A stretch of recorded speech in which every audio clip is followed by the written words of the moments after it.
Hi everyone, welcome back to Diksha's education hub. तो आज हम नया चैप्टर शुरू कर रहे हैं जिसका नाम है केमिकल रिएक्शंस। बहुत सारे टाइप की रिएक्शंस होती हैं जिनको हम वन बाय वन अंडरस्टैंड करने की ट्राई करेंगे। तो आपने बहुत सारे फिनोमिनाज देखे होंगे, जैसे जब हम वुड को जलाते हैं तो उस प्रोसेस को क्या बोलते हैं? कंबशन बोलते हैं। अब ये जो कंबशन होती है ये कंप्लीट भी हो सकती है, इनकम्प्लीट भी हो सकती है। कंप्लीट मतलब जो वुड थी वो पूरी तरह से किस में कन्वर्ट हो जाएगी? राख के अंदर, ऐश के अंदर। और वहीं पे ये इनकम्प्लीट भी हो सकती है। इनकम्प्लीट का मतलब है राख के अंदर नहीं होगी, थोड़ी बहुत लकड़ी भी बच जाएगी और धुआं ज़्यादा जो होगा उससे इमर्ज होगा इंस्टेड ऑफ फायर। तो ये क्या होती है? कंबशन की दो टाइप्स हमने देखी, कंप्लीट दिखी और दूसरी इनकम्प्लीट दिखी। कंप्लीट में जो गैसेस निकलेंगी आपकी जैसे कार्बन डाइऑक्साइड, वहीं पे इनकम्प्लीट के केस में जो गैस निकलती है जैसे कार्बन मोनोऑक्साइड। कार्बन मोनोऑक्साइड की जो हीमोग्लोबिन के साथ अटैच करने की टेंडेंसी होती है वो 200 टाइम्स ज़्यादा होती है if compare to the oxygen. हमारे ब्लड के अंदर मान लो ये ब्लड वेसल है, इसके अंदर ब्लड फ्लो कर रहा है, तो ब्लड के अंदर नैनो पार्टिकल साइज के हीमोग्लोबिन प्रेजेंट होते हैं। अब ये हीमोग्लोबिन जो होते हैं ये ऑक्सीजन के साथ अटैच्ड होते हैं और हर एक हीमोग्लोबिन के साथ 4 मॉलिक्यूल ऑफ ऑक्सीजन जो है वो एडेड रहते हैं। पर जब कार्बन मोनोऑक्साइड एनवायरनमेंट में आ जाता है तो कार्बन मोनोऑक्साइड 200 टाइम्स ज़्यादा अटैच करने की टेंडेंसी रखते हैं if compare to the oxygen. तो मतलब जिस हीमोग्लोबिन के साथ 4 मॉलिक्यूल ऑक्सीजन के लगे हुए थे, अब उसकी जगह पे क्या लग जाएंगे? बड़े सारे कार्बन मोनोऑक्साइड लग जाएंगे, कार्बन मोनोऑक्साइड। और सुबह तक जो पर्सन होता है, आपने केसेस सुने होंगे कि रात को अंगीठी चलाई थी और उसकी वजह से सुबह तक जो है वो लोगों की डेथ होगी। क्यों? क्योंकि कार्बन मोनोऑक्साइड एनवायरनमेंट में ज़्यादा हो चुका था, विंडोज़ बंद थी, तो ऑक्सीजन का कोई स्कोप ही नहीं था और अल्टीमेटली जो हीमोग्लोबिन था वो किसके साथ अटैच होता गया? कार्बन मोनोऑक्साइड के साथ। तो ये जो होते हैं ये कंबशन के, इनकम्प्लीट कंबशन की वजह से हमने फिनोमिनाज देखे। उसके अलावा आपने रस्टिंग सुनी होगी। रस्टिंग किसके ऊपर होती है? आयरन के ऊपर होती है। आयरन का याद करो सिंबल Fe और एटॉमिक नंबर क्या था? 26। तो जब भी हमारा आयरन कॉन्टीन्यूसली हमारे एनवायरनमेंट में क्या क्या चीज़ें हैं? मेनली एक तो एयर रहेगी, एयर में भी हम ऑक्सीजन एज्यूम करके चलेंगे, और दूसरा मॉइस्चर रहेगा, वाटर रहेगा। तो ये दोनों चीज़ें हमें एनवायरनमेंट के अंदर देखने को मिल जाती हैं। तो आयरन जब कॉन्टीन्यूटी में इस हवा के साथ, इन वाटर मॉलिक्यूल्स के साथ जब कॉन्टेक्ट में रहता है तो उसके ऊपर क्या बनने लग जाती है? रस्ट बनने लग जाती है। Fe2O3 dot n molecules of H2O, water के कितने भी मॉलिक्यूल्स हो सकते हैं, ये रस्ट का फॉर्मूला रहता है। तो आयरन के ऊपर हमेशा क्या कर दिया जाता है? ऑयल वगैरह इस पे लगा दिया जाता है, ठीक है, तारपीन वगैरह आपने सुना होगा। उसके अलावा पेंट अप्लाई कर दिया जाता है। पेंट क्यों अप्लाई कर दिया आयरन के ऊपर? क्योंकि एक बीच में बैरियर क्रिएट हो जाएगा। इस तरफ आयरन है, यहाँ ऊपर आपने पेंट की लेयर लगा दी और बाहर क्या है? हवा है, पानी है, मॉइस्चर है, ये सब चीज़ें हैं। तो जो पेंट होगा वो बैरियर की तरह एक्ट करेगा बिटवीन द आयरन और जो बाहर का एनवायरमेंट रहेगा। डाइजेशन की बात करें, डाइजेशन में भी केमिकल होता है। कौन सा? Hydrochloric acid. कल एसिड बेसिस और सॉल्ट में भी हमने देखा था ये HCl वाला कॉन्सेप्ट। HCl का मेन काम क्या होता है? डाइजेशन तो करवाता ही है पेट के अंदर, वो तो ठीक है। इसके अलावा पीएच भी याद है हमें कि 1 to 3.5 या फिर वी कैन से 2 to 3.5 तक रहती है जनरली, 2 to 3.5। तो स्ट्रॉन्ग एसिड होता है काफ़ी ज़्यादा। एक जो इसका एक और इम्पॉर्टेंट काम होता है, वो होता है कि जर्म्स को किल करना। जो भी फूड के साथ हमारे बाई चांस माउथ में साफ़ नहीं हुए थे कोई जर्म्स, एजोफेगस में भी नहीं हुए, तो वो जाके स्टमक में साफ़ हो जाते हैं फिर। तो वो यहाँ पे भी हम क्या देख रहे हैं? पेट के अंदर भी क्या हो रही है? केमिकल रिएक्शन चल रही है। उसके अलावा फोटोसिंथेसिस। फोटोसिंथेसिस हमने बहुत बार पढ़ा। जितने भी हमारे पेड़ होते हैं, पेड़ों के ऊपर जो पत्ते लगे होते हैं, पत्तों के ऊपर छोटी सी ऑर्गेनेल्स प्रेजेंट होती हैं। कौन सी थी वो? क्लोरोफिल। क्लोरोफिल के अंदर जाके फिर हमने क्लोरोप्लास्ट देखा था। तो फूड कैसे प्रिपेयर करता है plant? By taking carbon dioxide from environment. हवा से मिलेगी ना गैस CO2। वाटर कहाँ से मिल जाएगा? जड़ों से मिल जाएगा, रूट्स एब्जॉर्ब करेंगी तो वाटर आएगा। जब कार्बन डाइऑक्साइड और जो वाटर हैं दोनों लीव को मिल जाएंगे तो ये दोनों मिल के क्या करेंगे? एक केमिकल कंपाउंड बनाएंगे, दैट इज C6H12O6। ये क्या बन जाता है? ये ग्लूकोज बन जाता है। इसी के साथ क्या निकलती है? एक इंपॉर्टेंट गैस निकलती है, ऑक्सीजन निकलती है, जिसको हम इनहेल करते हैं, और कुछ मॉलिक्यूल वाटर के भी निकल के आते हैं। तो दैट्स हाउ ये जो केमिकल रिएक्शंस हैं ये हम अपनी डेली लाइफ में देखते रहते हैं। अब डेफिनेशन क्या होगी केमिकल रिएक्शन की? केमिकल रिएक्शन में बोला जब दो या दो से ज़्यादा सब्सटेंस एक दूसरे के साथ रिएक्ट करते हैं और न्यू सब्सटेंस बना देते हैं, उसी को हम केमिकल रिएक्शन बोलते हैं। केमिकल रिएक्शन में दो चीज़ें होती हैं, एक होती है रिएक्टेंट वाली साइड जो रिएक्ट करेंगे आपस में, और दूसरी होती है प्रोडक्ट वाली साइड कि ये जो रिएक्टेंट है ये जब आपस में रिएक्ट किए तो इन्होंने बनाया क्या, प्रोडक्ट क्या बनाई, तो वो चीज़ रहती है। रिएक्टेंट में एग्जाम्पल के लिए मान लो यहाँ पे हाइड्रोजन थी, एक ऑक्सीजन गैस थी, दोनों मिले आपस में और प्रोडक्ट क्या बन के आया था, वाटर बन के आया था। तो ये जो हाइड्रोजन गैस है, ये ऑक्सीजन गैस है, they are making what, they are making water, और वाटर क्या है, वाटर इज प्रोडक्ट। तो रिएक्टेंट कौन बोलेंगे, हाइड्रोजन और ऑक्सीजन को बोलेंगे। तो यहाँ पे हमने क्या देखा कि दो या दो से ज़्यादा जब रिएक्ट करते हैं सब्सटेंसेस आपस में तो वो एक नया सब्सटेंस बना देते हैं। अब एक भी हो सकता है, दो भी हो सकते हैं, मल्टीपल मैनी जो ऑप्शंस हैं वो अवेलेबल रहती हैं। अब कैसे पता चलेगा कि जो ये रासायनिक प्रक्रिया है ये हुई भी है या नहीं हुई है? तो वहाँ पे आपको कुछ चीज़ें दिखाई देती हैं, जैसे वहाँ पे कलर वगैरह चेंज हो जाता है रिएक्शन का। कल याद करो फिनॉफ्थलीन, फिनॉफ्थलीन जब बेस ऐड किया था तो पिंक कलर आया था, राइट, इंडिकेटर वाला जब हमने कॉन्सेप्ट देखा था तो बेस के केस में पिंक कलर शो कर दिया था। तो जब पिंक कलर शो किया था ये क्या था, ये केमिकल रिएक्शन ही तो हुआ। वहाँ पे किससे पता लगा हमें कि कलर का चेंज हुआ, हीट एनर्जी प्रोड्यूस होती है। याद करो मैंने आपको बोला था AW कि हम हमेशा किसको, एसिड को डालते हैं पानी के अंदर। क्यों डालते हैं, हाइड्रोजन बॉन्ड्स की वजह से। अगर वाटर डालोगे एसिड में तो एकदम से स्प्लैश पड़ेगा, सारे के सारे HCl जो हैं वो एसिड जो होंगे वो सारे एकदम से वाटर के साथ बॉन्डिंग बनाने लगेंगे। इसी वजह से हम हमेशा एसिड को डालते हैं वाटर के अंदर और ड्रॉप बाय ड्रॉप डालते हैं कि एकदम से भी वो ना हो कि ऐड कर दिया, ड्रॉप बाय ड्रॉप डालते हैं। और साथ में इस बिकर को क्या करते थे, हम शेक करते रहते थे, हिलाते रहते थे। क्यों, क्योंकि यहाँ पे हीट भी बन रही होती थी। तो कई जगह पे हीट बनेगी, कई जगह पे हीट आपको देनी पड़ेगी रिएक्शन के अंदर, कहीं कहीं जगह पे प्रेसिपिटेट भी बनेंगे, छोटे छोटे सुंदर ऐसे दाने दाने जो हैं वो भी बन जाएंगे। कई जगह पे गैस भी रिलीज़ होगी। गैस कहाँ पे रिलीज़ होती है, चूने का एग्जाम्पल ले लेते हैं। जो चूना होता है आपका कैल्शियम ऑक्साइड, जिसको क्विक लाइम भी बोलते हैं, जो आप दिवाली वगैरह के टाइम पे रंगोली डालने के लिए यूज़ करते हो, वाइट कलर का होता है।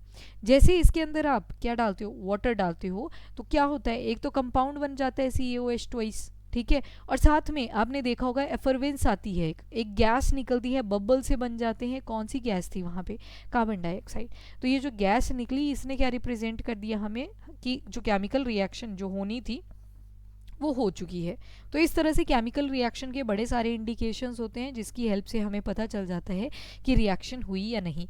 तो सबसे पहले तो एक लॉ दिया था एंटोइन लेवोइसियर ने, किसके अंडर, पहले तो लॉज ऑफ केमिकल कम्बिनेशन हम देखेंगे कौन कौन से केमिकल रिएक्शन के टाइम पे लॉज एप्लीकेबल होते हैं।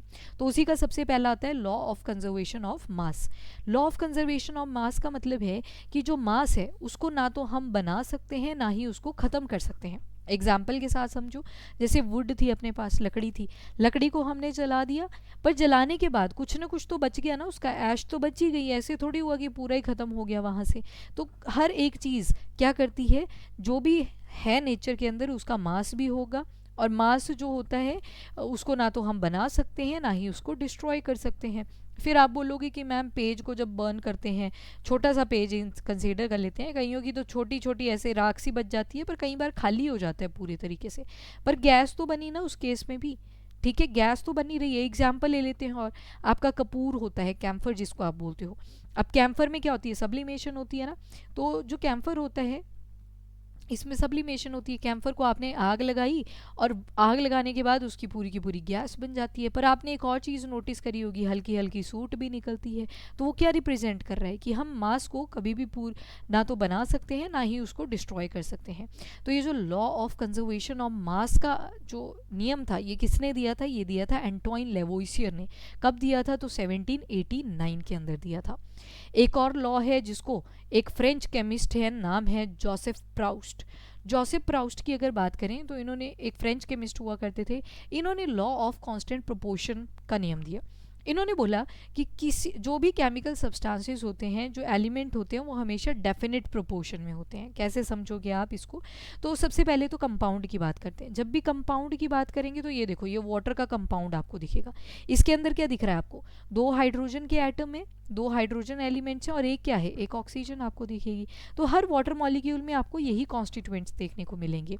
इसको एक और एग्जाम्पल के साथ समझते हैं।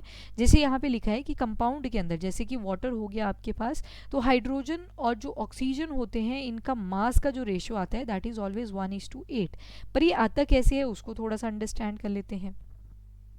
अब देखो हाइड्रोजन का एटॉमिक नंबर 1 था, एटॉमिक मास भी 1 था, तो यहाँ पे 2 है ना हाइड्रोजन के, तो हाइड्रोजन का जो मास है उसको 2 से मल्टीप्लाई कर दिया हमने तो 1 आ गया।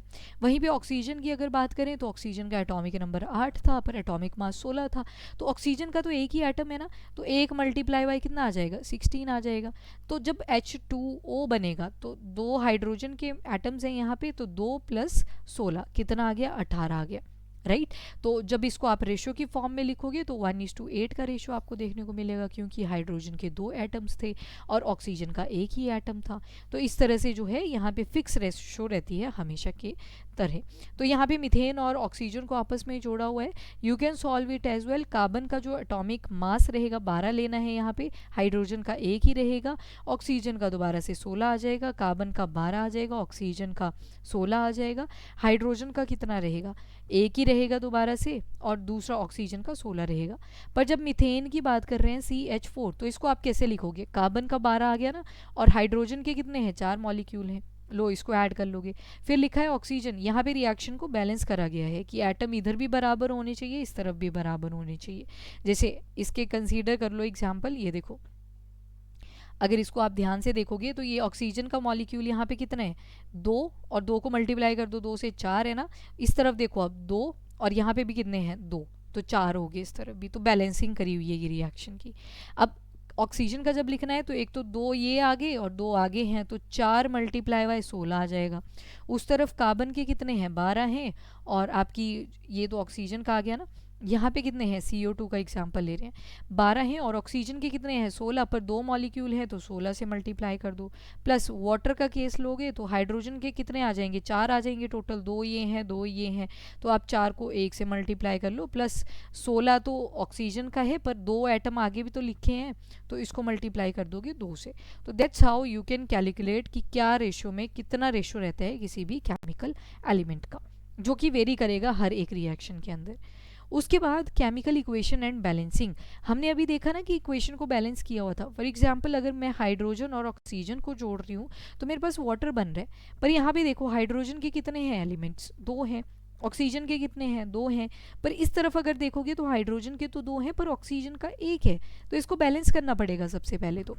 अब बैलेंसिंग कैसे करोगे आप, तो कम किस तरफ है, हाइड इस तरफ है ना वाटर के केस में, तो मैंने यहाँ पे 2 लगा दिया मान लो। अब जैसे ही मैंने 2 लगाया तो हाइड्रोजन के कितने हो गए मेरे पास 4 हो गए, और ऑक्सीजन के कितने आ गए एटम्स 2 आ गए। इस तरफ भी सेम करना पड़ेगा। तो ये देखो ऑक्सीजन के 2 हैं प्रोडक्ट वाली साइड, रिएक्टेंट वाली साइड भी 2 हैं, पर हाइड्रोजन का अगर देखोगे तो इस तरफ 2 हैं और इस तरफ 4 है, तो अगर मैं क्या करूँ इधर 2 लगा दूँ तो मेरे पास यहाँ पे भी 4 हो जाएंगे। तो that's how you can balance the chemical reaction, ठीक है। और केमिकल इक्वेशन को आप लिखते कैसे हो, तो अब जब भी मैं केमिकल इक्वेशन को लिख रही हूँ मैं ऐसे थोड़ी लिख रही कि यहाँ पे हाइड्रोजन है यहाँ पे ऑक्सीजन है, ऐसे थोड़ी लिख रहे हैं, हम सिंबल फॉर्म में लिख रहे हैं हाइड्रोजन है ऑक्सीजन है। तो केमिकल इक्वेशन का फर्स्ट रूल क्या रहता है कि हम उसमें सिंबल्स का यूज़ करते हैं, along with this molecular formulas का यूज़ करते हैं। जैसे वाटर बन के आया तो वाटर थोड़ी लिख रहे हैं H2O लिख रहे हैं ना बार बार, फॉर्मूलाज का यूज़ करते हैं, मोल्स लिखते हैं उसके। मोल्स क्या होते हैं, जब आपने बैलेंस कर दिया तो ये जो 2 लगाया इस तरफ 2 यहाँ पे लगाया था, ये क्या रिप्रेजेंट कर रहे हैं, ये रिप्रेजेंट करते हैं मोल्स को। तो मोल्स क्यों लिखते हैं हम, ताकि हमारी जो रिएक्शन है वो कैसी रहे बैलेंस्ड रहे, इस वजह से लिख देते हैं। और जितनी भी केमिकल रिएक्शंस होती हैं वो लॉ ऑफ कॉम्बिनेशन को और केमिकल रिएक्शन के जितने भी हमने लॉज बोले उनको क्या करती हैं फॉलो करती हैं, ठीक है, ताकि जो रिएक्शन है वो अपने पास बैलेंस्ड रहे। तो ये देखो ये एग्जाम्पल दे दिए हैं यहाँ पे कैसे लिखते हैं आप किसी भी केमिकल रिएक्शन को। तो ये रिएक्टेंट वाली साइड है मीथेन, ये ऑक्सीजन ये भी क्या है रिएक्टेंट है, दोनों आपस में रिएक्ट किए, इन्होंने 2 प्रोडक्ट्स बनाए CO2 एंड H2O।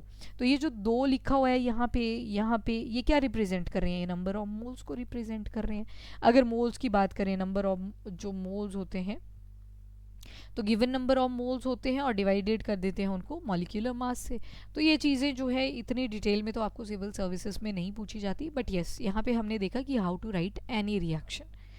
उसके अलावा एक और एग्जाम्पल यहाँ पे दिया हुआ है, अगर आप मैग्नीशियम को मैग्नीशियम के रिबन होते हैं ना ऐसे वाइट कलर के, अज्यूम करके चलो रिबन आपने देखा है, तो ये वाइट कलर का है। अगर इसको अगर आप बर्न करोगे ना तो एक बहुत ही फ्लेयरिंग सी लाइट निकल के आती है, काफ़ी स्पार्कलिंग सी लाइट निकल के आती है। और उसके अलावा अगर मतलब आपने उसको साफ़ नहीं किया हो सैंड पेपर के साथ तो बहुत ही फ्लेयरिंग लाइट आती है। और जो वेस्ट बचता है आपके पास वो क्या बचता है, एक वाइट कलर का कंपाउंड बच जाता है जिसको मैग्नीशियम ऑक्साइड बोलते हैं। तो यहाँ पे रिएक्शन क्या हुई, ये मैग्नीशियम था मेरे पास, ये ऑक्सीजन था, क्या बन गया, MgO बन गया था। और साथ में कैसे निकली थी, लाइट निकली थी, काफ़ी स्पार्कलिंग सी निकली थी, वाइट कलर की लाइट निकली थी। अब बैलेंस कर दो इसको, यहाँ ऑक्सीजन के 2 हैं, मैग्नीशियम का 1 है, तो मैंने यहाँ पे 2 लगाया तो मैग्नीशियम के आगे भी 2 लगा दो, रिएक्शन मेरे पास बैलेंस हो जाएगी। तो वो जो वाइट कलर का प्रोडक्ट निकलेगा ना वो यही था, मैग्नीशियम ऑक्साइड ही निकल के आएगा। और उसके अलावा कैसे पता लगेगा कि मैग्नीशियम जो है वो ऑक्सीजन के साथ पूरी तरह से रिएक्ट कर चुका है, जब हमारे पास मैग्नीशियम ऑक्साइड बन के आएगा। तो ये जो है रिएक्शंस रहती हैं। ये देखो, ये एग्जांपल यहाँ पे आपको दिखाया गया है कि एक हाथ में मैग्नीशियम रिबन को उठाया हुआ है टोंग की हेल्प से, और जैसे इसको हमने बर्न किया तो मैग्नीशियम रिबन जलने लगा और ये देखो वाइट कलर का कंपोनेंट आ गया। और साथ में यहाँ पे जो लाइट प्रोड्यूस होगी वो वाइट कलर की फ्लेयरिंग लाइट आपको देखने को मिल जाती है। अब ये रिएक्शंस के टाइप देखेंगे, पर देखेंगे नेक्स्ट क्लास में। अभी के लिए इतना ही। If you like the video, do like and share as well as subscribe the channel. Till then, bye bye, take care, thank you, and have a nice day. Keep studying, keep watching.